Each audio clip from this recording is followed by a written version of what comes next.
गरीब किसान और उसका परिवार। एक तूफानी रात का आगाज। कहानी की शुरुआत एक तेज भयानक तूफान से होती है। आसमान में बिजली कड़क रही है और गांव के चारों ओर हवाओं का रौद्र रूप है। घर के अंदर एक कोना दिखाई देता है जिसमें किशन अपनी पत्नी सीमा और दो छोटे बच्चों के साथ बैठा है। हर किसी की आंखों में चिंता की लहरें साफ दिख रही हैं।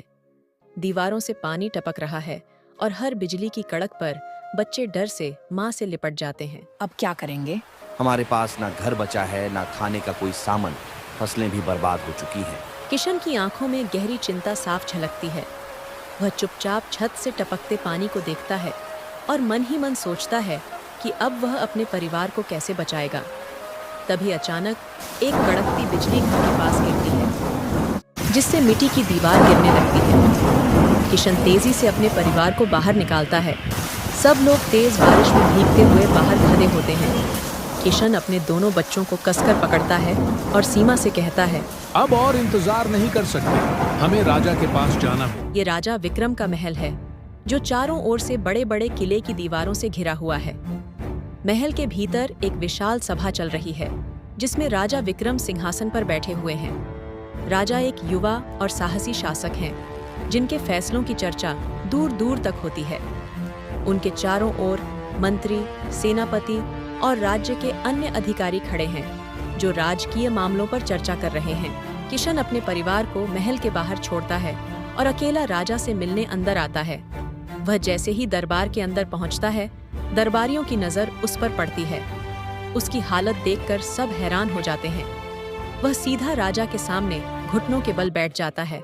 महाराज, मैं एक गरीब किसान हूँ।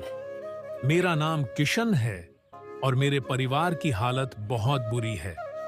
हमारी सारी फसलें बर्बाद हो गई हैं और अब मेरे पास जीने का कोई साधन नहीं बचा है। कृपया हमारी मदद करें। राजा विक्रम कुछ पल के लिए किशन की ओर देखते हैं। वे महसूस करते हैं ये एक बहुत ही गरीब किसान है। तुम्हारी मदद जरूर होगी, लेकिन इस राज्य में जो समस्याएं बढ़ रही हैं वह केवल फसल खराब होने की वजह से नहीं है। इसके पीछे कुछ और ही कारण है। मुझे राज्य के हालात का गहराई से पता लगाना होगा।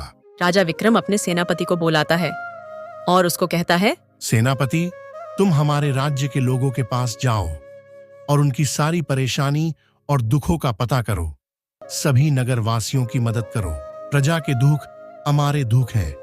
किशन, तुम एक बहुत ही अच्छे और नेक इंसान हो। तुम गरीब हो लेकिन अपने परिवार के लिए बहुत मेहनत करते हो। सेनापति, तुम किशन को अनाज, पैसा और उसके लिए एक अच्छा घर बना के दो और किशन को और उसके परिवार को सही सलामत उनके घर तक पहुंचा के आओ। जो आज्ञा महाराज। किशन और उनका परिवार खुश होकर अपने घर वापस आते हैं।